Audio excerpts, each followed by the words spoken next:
Today let's talk about how to grow your upper traps. I'm referring to that mountainous meaty chunk of muscle that pops near your neck. So obviously I'm only going to share those things that I've tried on myself during training and that seem to have yielded pretty good results in terms of muscular development in that particular area. But before we go any further, please take my advice with a pinch of salt, okay?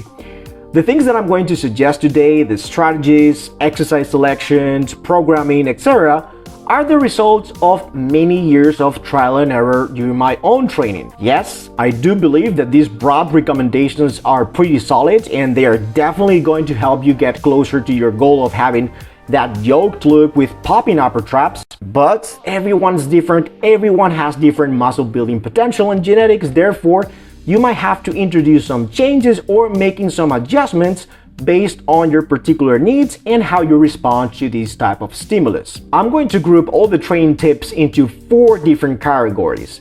The first one, and perhaps the most important one, has to have some sort of shrugging action in my opinion. In case you're wondering, shrugging is simply scapula elevation. Doing this shrug and scapula depression, okay, scapula elevation, scapula depression. Pretty self-explanatory. So by doing that with great loads, we are going to create a massive loaded stretch on the upper traps. This is good for muscle growth. So when it comes to shrugging, I go about it in 2 different ways. I either perform a shrugging movement only, and that is I load up a bar with plenty of weight and then I use straps to remove grip strength as a potential limiting factor, and I start performing that anatomical function, that is the scapula elevation and depression. Even though I'm working with a relatively heavy weight for my current level of strength, I am actively trying to pause at the top when I'm performing scapula elevation, and then I'm actively trying to push my shoulders down towards the ground when I'm doing depression. We are loading the area with plenty of weight and we are forcing the muscle to stretch, which causes micro tears, and this leads eventually to hypertrophy. And in terms of when I'm doing this shrugging exercise during my workouts, I prefer to do it towards the mid part of the training session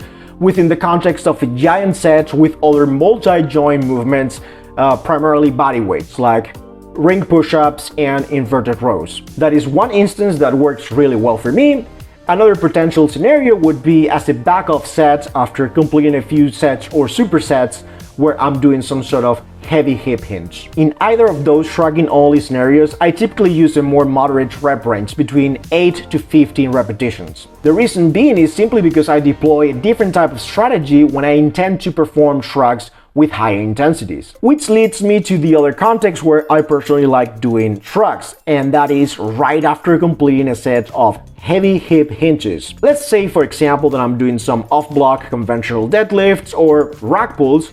Once I reach a target number of repetitions that I want to complete with that hip hinge, then I proceed to perform some shrugs. Of course, I'm not going to be able to complete many shrugging repetitions because by that point the traps are pretty smoked from all the mechanical tension they had to endure during the heavy hip hinge. But if I manage to squeeze in a couple of shrugs right after completing the deadlifts, well, that is a bonus stimulus to that particular muscle group. Given that I perform those type of shrugs within the context of being pre-fatigued from the heavy hip hinges and the fact that I typically use heavy loads for those type of compound lifts, the rep range is going to be rather on the low side, somewhere between 4 to 8 repetitions. So we've got a shrugging motion as the primary training tip to develop the upper traps, and then the second most important strategy in my opinion would be the loaded stretch, which I previously mentioned before.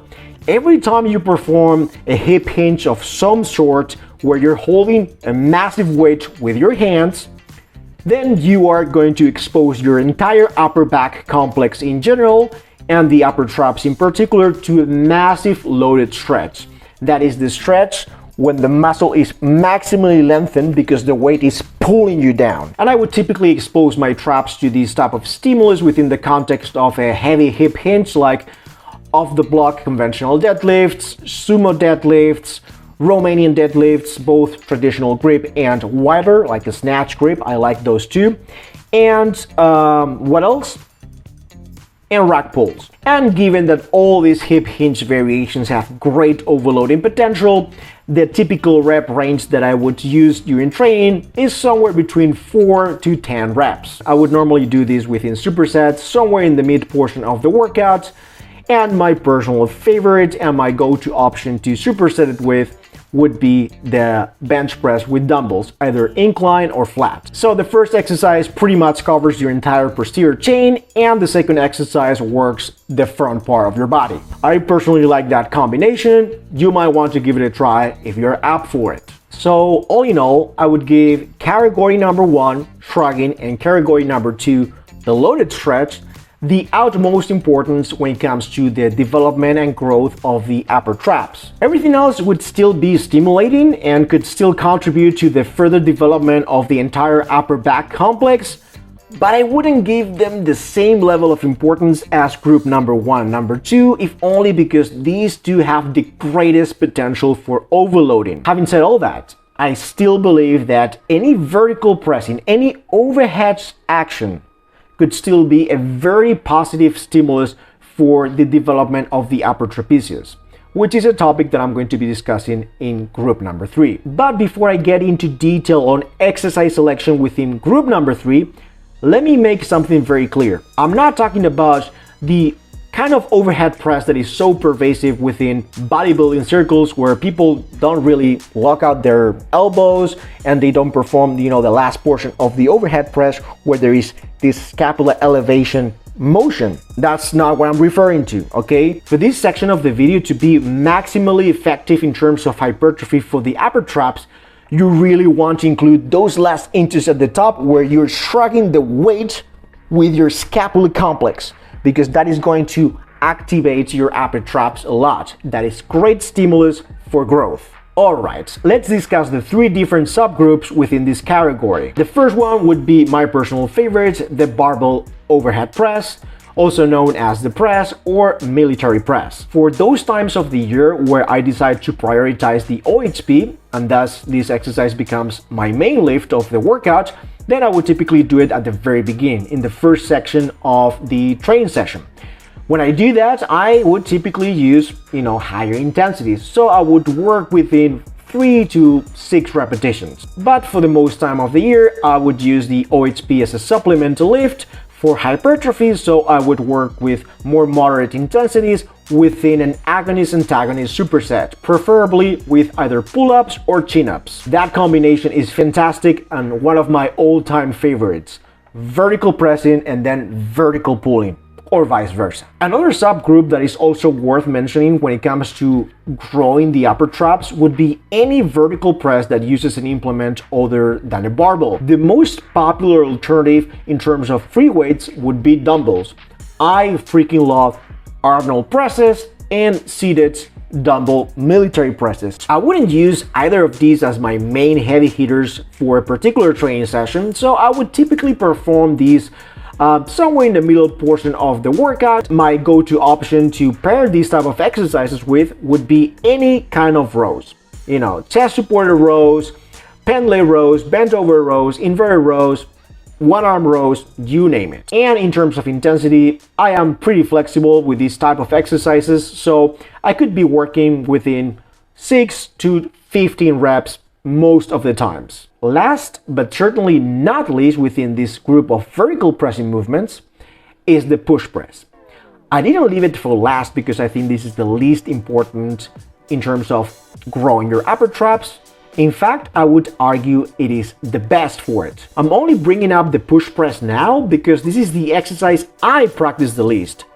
But as you're about to see, I'm going to argue that this is a superior exercise for upper trap development than any other strict vertical press. The unique feature that sets the push press apart from any other strict vertical pressing movement is the massive momentum created through the initial dip. Given that the initial throw is simply a transfer of force coming from the lower body, the contribution of the deltoids during the first inches above the barbell starting point is much lower than in a military press. Here, the shoulders primarily strain in the last 2/3 of the push press. From a hypertrophy standpoint, this means that the OHP is arguably a superior exercise to grow the shoulders, especially the front side and the clavicular head of the chest. Whereas the push press is a better movement to develop the long head of the triceps and the upper trapezius. Trainees typically reach failure during the OHP because their shoulders and upper chest can't get the weight out of the hole.